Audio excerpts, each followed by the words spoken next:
Voltando aqui com a nossa interrupção aqui inesperada da câmera, que ela não gosta muito do PowerPoint, então eu vou tentar dividir a tela aqui para ela ficar...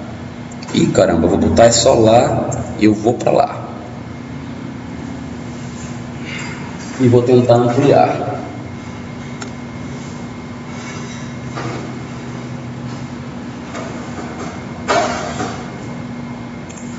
Pronto, acho que aqui fica mais visível para a gente. Já tá lá. Então, vê só.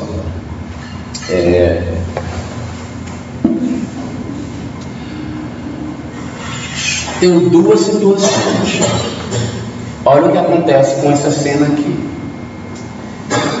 Nós temos uma distribuição de mais elementos no local do que no outro. Bom, deixa eu recapitular. Nós estávamos falando de mapa de cheios e vazios, que é um dos quesitos da questão de equilíbrio, ou assunto peso, tanto faz, que é mexendo com peso que a gente atinge equilíbrio. E eu estava dizendo para vocês que o ser humano tem tendência natural a identificar coisas que estão cheias demais e dizer, nossa, está muito, vamos esvaziar. Ou identificar vazios e querer colocar algo lá para equilibrar o que está cheio com o que está vazio. Vocês não têm essa percepção dentro de casa, quando vocês olham para o canto da sala, está vazio, vou botar alguma coisa lá? Isso é natural, a mulher especialmente, ela sente muito isso. Normalmente, para tudo isso que a gente está estudando aqui, há inclusive uma sensibilidade maior da mulher para a maioria dos quesitos. Então, o que acontece? Aqui a gente tem uma fachada onde há um desequilíbrio de mapa de cheios e vazios. Nós temos uma área que tem informações por baixo, informação de um lado, informação do outro, mas justamente aqui no meio, nessa parte que está amarela, na parte superior, tem um grande vazio aqui. Quando vocês olham para essa fachada, não dá incômodo em vocês em ter tanta área vazia aqui em cima? Não rola algo desse sentido? Não é todo mundo, né? Mas para algumas pessoas, talvez para a maioria, vai acontecer uma necessidade de preenchimento desta área aqui. O que a gente pode analisar e trabalhar em cima disso? Primeira coisa, vocês lembram de equilíbrio vertical? Como é que ele acontece? O que tem que acontecer no vertical, da parte de cima em relação à parte de baixo? Como é que é a situação ideal, gente? Equilíbrio vertical. Nada. Gente, prova é assim que acabar aspectos econômicos, viu? Vai rolar prova, você não precisa saber disso daqui. É bom dar uma estudadinha, porque a gente já viu lá. Vocês lembram da fotinha lá da moça da testa com o cabelo cobrindo e da moça com a testa descoberta? Qual que era mais agradável? A que tinha o cabelo cobrindo, porque a porção superior da composição tinha uma proporção maior. E a gente viu que as proporções maiores na porção superior, elas tendem a causar em nós uma sensação desagradável.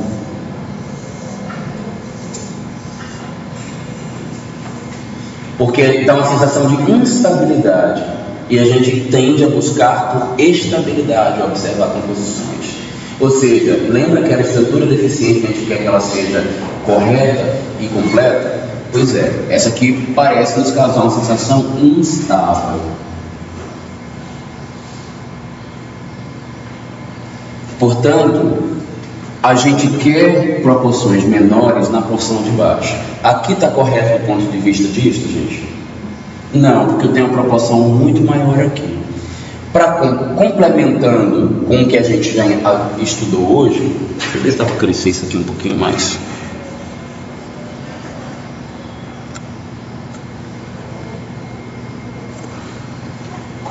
A gente ainda vai ver uma outra coisa. Está muito cheio de informação por aqui, ó, mas justamente nesse posicionamento aqui da parte superior há um vazio. Será que não seria interessante sobrepor alguma coisa aqui? Vou dar um chute aqui. Não? Você acha que não? Que podia ser liso aqui mesmo, que tá bom? Porque já está tão cheio dos lados, então ficou bom.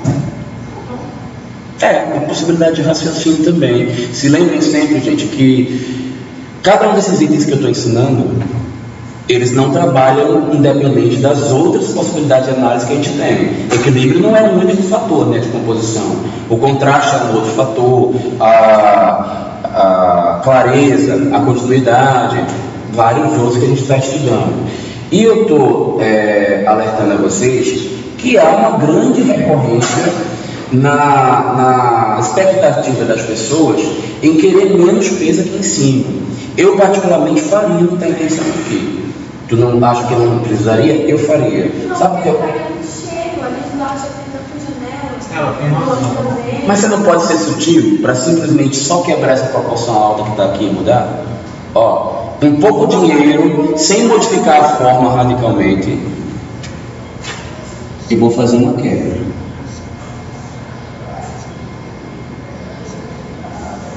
Uma pequena soltura aqui da proporção. Lembra quando eu falava de preto? Volume preto pode ser usado para quebrar proporções? Gente, ó, a proporção superior não está mais grande, as de baixo elas estão equilibradas, e a última que está lá em cima, ela é menor do que todas as demais.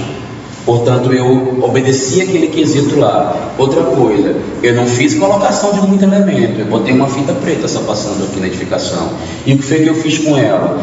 Eu tirei a sensação de vazio de cima e equilibrei para ficar mais uniforme com o de baixo. É uma possibilidade de raciocínio, tá? Que se ela não gostou nem um pouco, né? Ela preferia como estava antes, mais limpo. Talvez, porque para você, para essa composição, o quesito simplicidade fosse um quesito que fosse ressaltar mais ou a plástica desse edifício, tá? E é uma possibilidade também. Por isso que a gente está estudando todos eles, porque você, enquanto arquiteto, vai ter um repertório, vai ter coisas que vocês vão gostar mais. Vocês já começaram a pesquisa de vocês? Começaram a entrar na internet para ver os arquitetos que vocês gostam? Vocês vão ver um monte de coisa. Provavelmente você, que tem opiniões bem diferenciadas, vai escolher arquitetos bem diferentes dos demais, né? Por quê? Tem várias maneiras de compor espaço, e tem várias técnicas, e tem uns que você vai se afinar mais do que os outros, tá? Mas tu ia falar? Não, só estou falando outra possibilidade, usar esse elemento quadrado aí no meio e alongar ele. Pode também, né? Fazer com que não adicionar nenhum elemento aqui. Boa, muito boa, Nicolas. Você puxa uma proporção que já está relativamente embaixo, e aí você reduz a de cima, né? E aí você não precisa acrescentar nenhum elemento novo para a fachada. Gostei, vou guardar a sua percepção aí para a aula. Acho que aqui você até gostou mais da sua também, né? Só um braço. Muito boa, cara. É maneiro. Todo mundo tem uma. Vamos respeitar. Deixa a orelha dele, né? A cabeça do livro.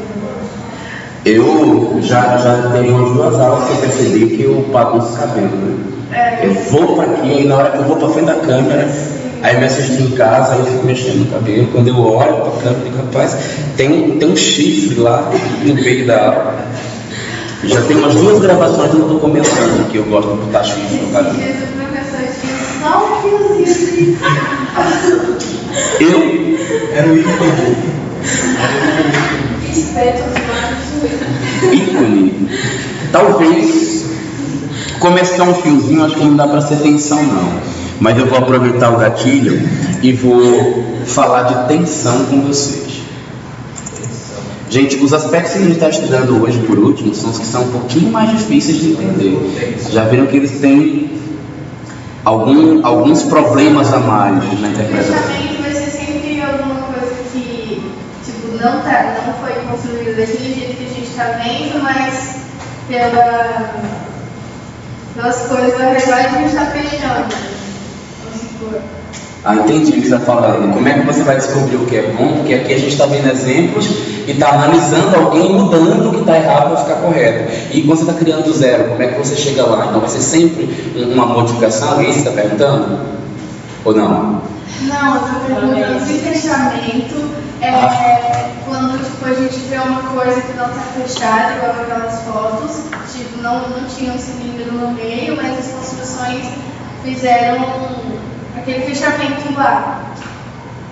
Vai ser isso sempre, fechamento? Não. Ou também... Essa é a maneira mais fácil.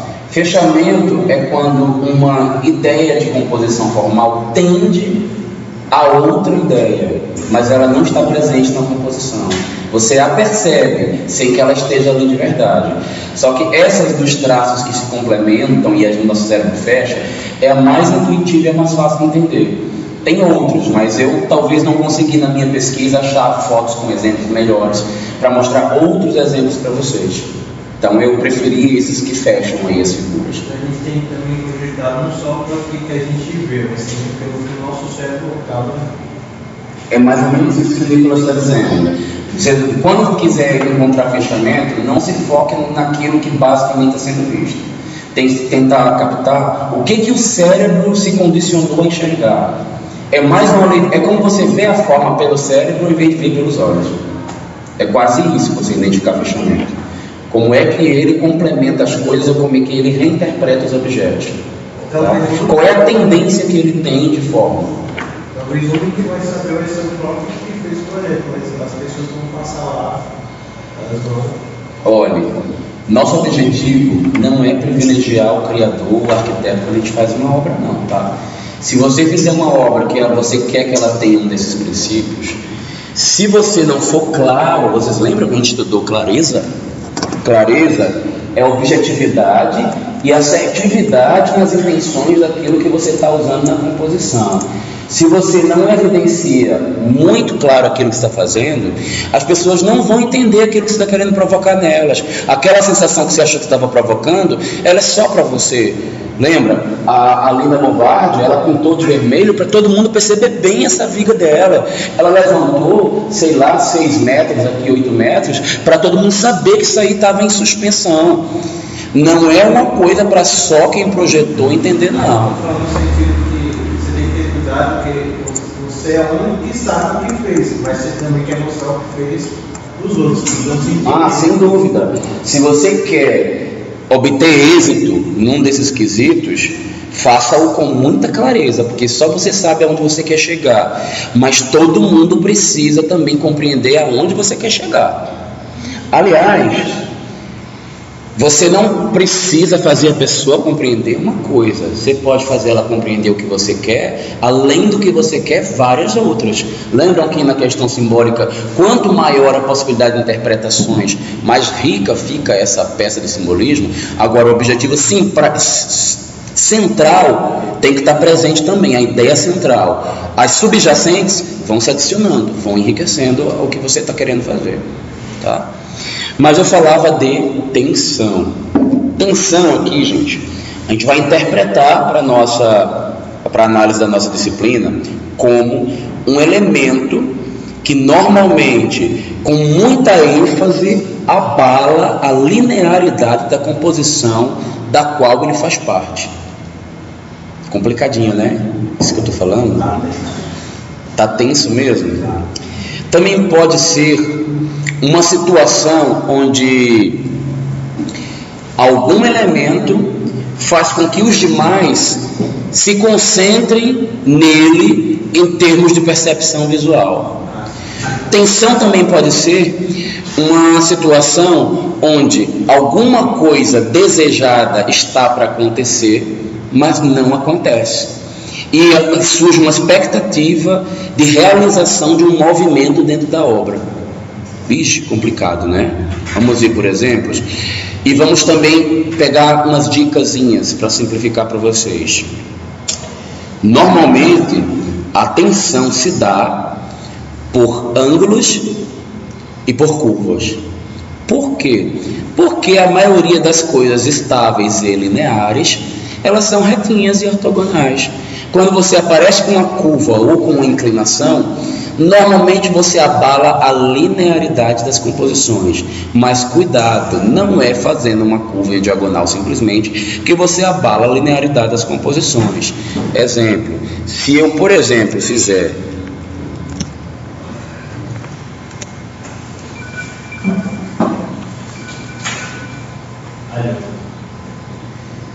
nada de olhar agora não dá na aula. Não. Então, Voltando à nossa aula, desconcentrei completamente, né? Eu botei no botão silencioso e foi viva a voz. Pago. Acho que eu vou editar essa parte do vídeo. Olha só, nós temos aqui uma obra do Niemeyer. E existe uma linguagem geral do conjunto, né? Existe alguém que comparece como se ele fosse um elemento intruso, mas na verdade ele não é intruso. Ele está adicionando uma linguagem que sem a presença dele não poderia ser contada. Só que essa linguagem ela é abrupta, super enfática, e ela quebra a normalidade do resto da composição. Ela é toda retinha, toda leve, toda branca, de repente alguma coisa aparece. Além de ser curvo e orgânico, é inclinado também. Então, ó, sinal de que tem duas coisas fortes acontecendo aí. Outra, a cor dele é tão gritante, a proporção dele é tão grande para o conjunto, em termos de tudo que ele é significado, em termos de cor, que ele muda a leitura completamente dos objetos. Normalmente a atenção, gente, era um elemento de choque. Na outra turma, os alunos perguntaram assim: mas contraste também não é quando aparece um outro elemento que muda a situação e ele não tem a ver com os demais? Não é que ele não tem a ver, ele tem informações que diferenciam um do outro. E vai ver com detalhes de contraste daqui a pouco. O que diferencia tensão de contraste? Tensão é um choque, é um impacto, é uma coisa forte, ela é evidente, ela é muito enfática, ela é super presente. Tensão nunca é uma coisa discreta, suave, delicada, que você coloca ali só para separar um do outro. Não é. Ela é uma coisa agressiva, tá? Normalmente a tensão, ela quer comunicar em um elemento ou num grupo de elementos mais do que todos os outros da composição comunicam. E normalmente todo mundo volta o seu sentido para ela e ela passa a desnortear o sentido dos demais. Para que vocês não fiquem confusos em relação a achar que tensão é só uma curva na diagonal, a gente pode ter a seguinte situação. Do lado contrário, do quadro, deixa eu vir para cá, que é melhor. Vou compor esta situação aqui, ó. Eita, tá ruim.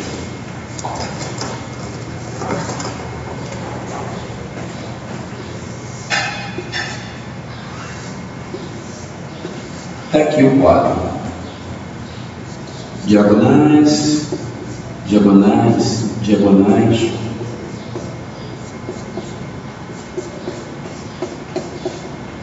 Agora eu vou vir aqui, ó. Este elemento é o elemento tensionador dessa composição aqui. Porque a normalidade dessa composição era diagonais. E um elemento muito mais forte, muito mais presente, muito mais intenso, ele compareceu na composição e abalou o sentido dos demais. Ele é um elemento tensionante. Outra coisa também, normalmente o elemento tensionante, ele é algo que não se esperava numa composição. Ele não é simples. Ele normalmente ele é forte, ele tem um quê de escândalo ali, tá? Mas aqui, por exemplo, o que se espera de uma composição construída normalmente? Paredes, piso, um teto, de repente aparece um elemento de puff na sua frente. Ele é uma tensão, ele é algo que não se esperava. Só que aqui é mais difícil ler que isso é uma tensão, gente, porque ele está muito discreto, e eu falei para vocês que normalmente a tensão acontece por alguma coisa mais forte. Então eu diria que até a tensão aqui nesse caso não foi muito clara. Talvez esse cara pegasse esse elemento aí e pintasse ele de vermelho, ele ficasse mais claramente evidenciado como uma tensão. Aí vocês meio que já estão percebendo, gente, que o vermelho ele é um forte tensionador, né? Porque para nossa percepção, pela quantidade de receptores nervosos que existem na nossa retina, o vermelho é a cor que tem maior potencial para causar isto. Mas não pensem que só as cores que a gente popularmente entende como pesadas, elas são tensionantes, tá? Se eu tiver, por exemplo, uma sala toda preta, e aí eu introduzir um elemento branco nela, ela que é o elemento tensionador, tá? Desde que ele não seja um objetinho pequenininho. Um objetinho pequenininho é um contraste. Um super objeto com uma forma super destacada, colocada numa posição central da composição, ela é uma tensão, para esse exemplo específico. Olha nesse caso aqui, ó. Não tem um objeto que representa a atenção. Há atenção no quadro porque todo mundo está tendendo a alguma coisa no centro principal. É como se a atenção desse quadro fosse simplesmente o direcionamento dos objetos para o centro da cena. Normalmente, quando uma tensão aparece, todo o sentido do cenário se volta para ele, ó. Aqui, por exemplo, e a tensão não necessariamente é um objeto diferente.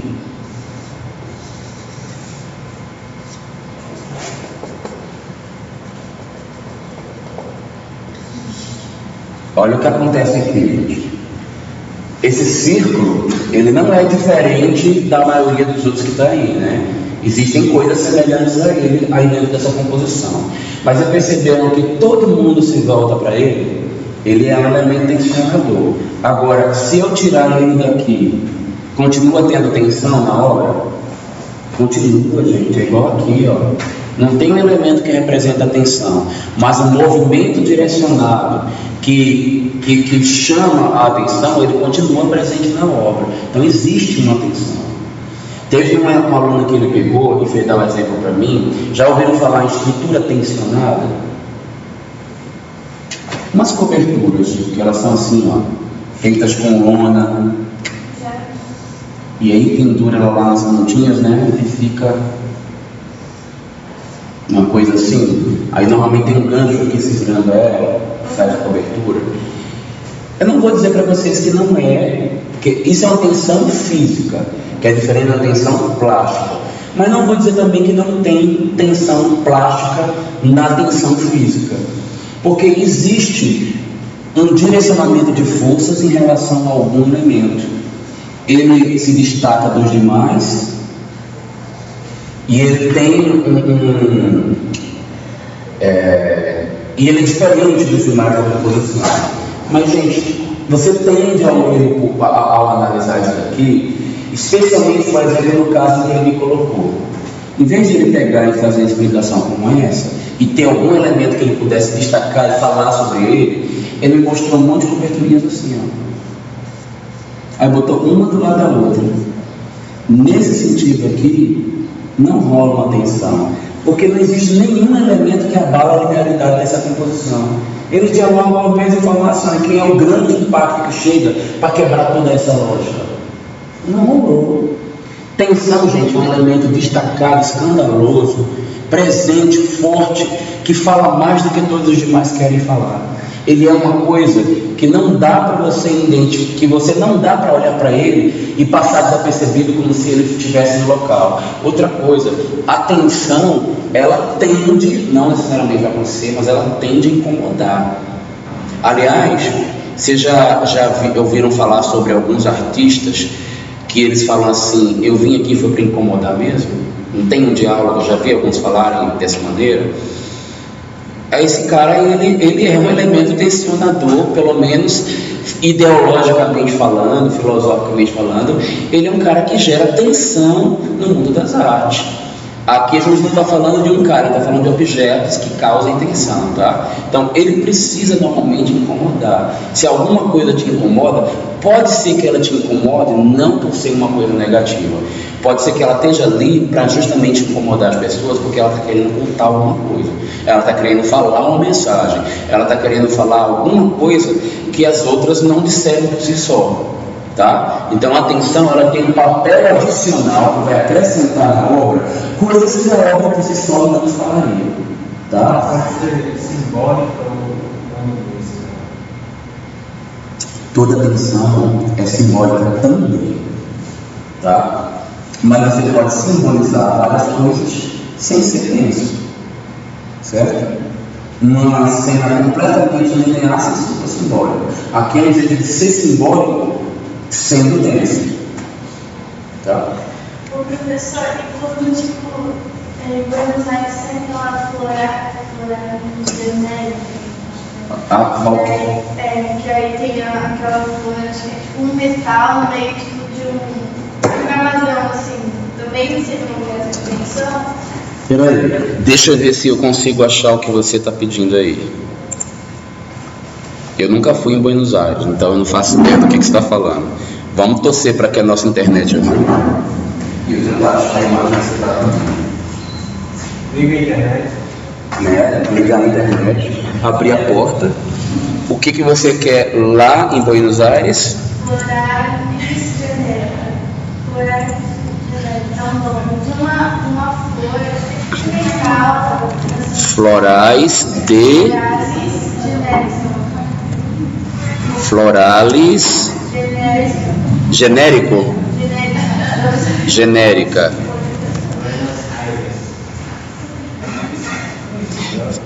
Floralis genérica Recoleta, Buenos Aires.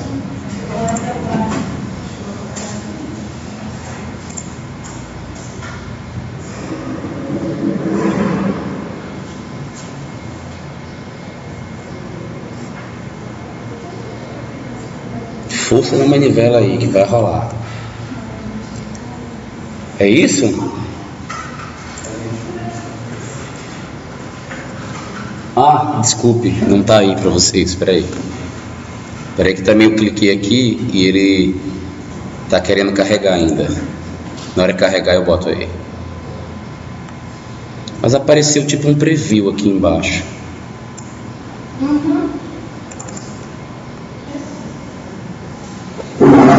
Pena que a imagem tá meio aqui perdida, né? Opa, resolveu carregar algo. Nossa, que coisa linda, hein? Espetáculo. Mas e aí? Qual que é a sua dúvida? Se é um objeto de atenção, porque tipo, não tem nada assim do lado. Um gramado. Foi muito boa a sua pergunta. Inclusive rolou uma outra semelhante na Lagoa Pública. Mas o seu foi bom porque a gente abriu o exemplo, né? Não foi só falar. Ó. Tem vários princípios clássicos que a gente estudou até agora aí, né? Tem um monte, tem dominância, nós temos uma pancada. Especialmente nesse ângulo aqui, ó, tem uma senhora dominância no ângulo de visão. Se você observa isso aqui em relação ao todo, por exemplo, aqui nesse contexto, ele é um elemento tensionante em relação ao conjunto de obras que tem ao redor. Os prédios que tem aqui. Aqui não é meio intencionante. Mas se você pega isso daqui, que parece uma flor, para mim isso é uma flor, tá? Isso é também sinal, né? É convencional, isso é icônico também, não é? Pegou o original, tirou e colocou o falso aqui no lugar. É uma falsa flor colocada aí, que é, na verdade, uma metáfora, né? Uma metáfora artística. É uma possibilidade de você ver as coisas de uma outra maneira, uma flor de metal. Eu vejo muita beleza nisso daí, mas ele pode ter conotações negativas para algumas pessoas por não ser o ideal. Nós temos tendência natural a não gostar do que é falso, a gostar daquilo que é original e que é verdadeiro, né? Você não vai lá, eu só quero sapato original, só quero Nike, né? Voltando ao exemplo que ele falou, não quero de outro qualquer. Tem gente que eu não faço essa leitura, mas tem gente que fala assim: ah, não, mulher de silicone, não, tô fora, não gosto de mulher de silicone. Eu não, sou contra criticar isso. Acho que se ela se acha mais bonita e chamou mais atenção, ficou tudo durinho, bonitinho, levantadinho, eu sou super a favor, se entupa de silicone que eu não tô nem aí, acho lindo, coloco. Mas muita gente vai criticar e vai dizer é falsa, não é verdadeira, né? Botou botox, e daí o que tem? Você estava toda elástica, ficou esticadinha. O importante é que eu estou usufruindo, é de uma maneira bonita, né? Que o meu olhar está contemplando uma coisa agradável de ver, não interessa para mim. Mas muitas pessoas fazem associações morais ruins, negativas, ao que não é original. Loura é uva, deixou de ser a mulher original que era morena, ficou loura. Eu acho esse preconceito que não tem nada a ver, né? Mas as pessoas fazem, né, essa associação, como faz a várias outras coisas. Tatuagem, né, botou lá marginal, porque saiu um pouco do tradicional, não é mais a pele original como ela estava. Aí também viajei, né, tatuagem acho que não tem muito a ver com o que a gente estava lidando. Mas voltando à sua pergunta, se isso aqui é uma tensão, você não pode pegar ela sozinha e dizer que há tensão nela, porque os elementos das partes dela em si são orgânicos, dialogam uma mesma linguagem, eles se assemelham inclusive, e eles têm uma lógica muito ordenada que dialoga o todo entre as partes. Para mim tem muito mais unidade do que tensão nessa obra. Agora, se você colocar vários outros prédios ao redor e mostrar ela no meio, ela é uma tensão, tá bom? Então, nos exemplos de vocês, quando pegarem as obras, cuidado para não pegar e botar uma foto de um elemento lá que é diferenciado na sua percepção, você que achou que ele é diferente das outras coisas, mas cadê as outras? Ele só é tenso se ele for abruptamente, escandalosamente destacado dos demais. Se ele é desse jeito, mas tem mais uns 20 iguais a ele do lado, o que isso aqui tem de tenso? Nada, tá? Isso aqui, nesse ângulo, não é tenso, especialmente porque ele é uma flor. E o que eu tenho aqui ao redor? Natureza. Quantas outras flores eu devo ter aqui no meio dessa composição? Centenas, milhares talvez. Então, o que tem de tenso aqui? Talvez não tanto, não está tão claro a tensão. Por que ele pode ser lido como tenso? E aí eu já não leria, porque eu estou querendo fazer uma leitura de uma abrangência plástica maior. Porque diante de tantas coisas naturais, ele tem um aspecto mais artificial por ser de metal. Mas será que metal também... também da cidade. Oi? Ou também, porque ele está no meio da cidade, no meio de vários prédios, tipo de uma avenida bem movimentada. Aí você está olhando para vários prédios monumentais, etc. E de repente você vai ver essa flor. Eu prefiro que vocês, nos trabalhos de vocês, abram um conjunto, porque a gente sabe que tudo tem que ser interpretado pelo grupo, e faça a seguinte leitura. Isto daqui no conjunto dos edifícios gera uma situação X, Y qualquer. Está respondido então, né? Todo mundo entendeu então a coisinha aí da tensão? Deixa eu ver se tem mais exemplo lá que eu pulei.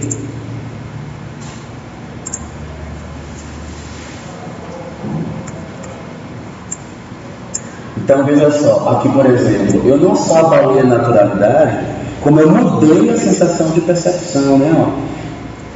As linhas naturais como estavam. Se eu incluir aqui 11 diagonais nela, eu mudei a sensação até de tamanho. Gente, um dos motivos pelo qual a gente aprende esses princípios é que a gente pode fazer uma pessoa perceber uma coisa que era do jeito, mudar a realidade daquela coisa, fazer ela entender que é de outra, sem necessariamente mudar a forma do objeto, só acrescentando informações que vão mudar a sua percepção.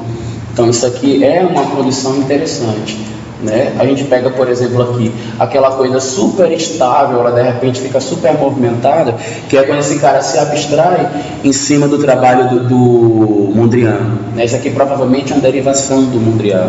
Então você vai começar a ver coisas que eram naturais estão tendendo a uma coisa que está não natural, ela vai ficar com seu sentido abalado. Ou aqui, por exemplo, quando a gente introduz essas linhas horizontais, cruzando essas diagonais, e dá a elas uma percepção de que existem curvas aqui, não estão curvas essas linhas, né? Você introduziu um elemento que abalou a linearidade delas e mudou inclusive a percepção das pessoas. E acho que dá para a gente encerrar aqui então esse conteúdo. Tudo claro para vocês, gente? Podemos dar uma parada? Então a gente para aqui e a gente volta depois com o complementozinho do final do assunto, que é contraste. Eu vou parar só porque deu certinho o nosso horário, tá? E a gente para aqui para ver só contraste depois.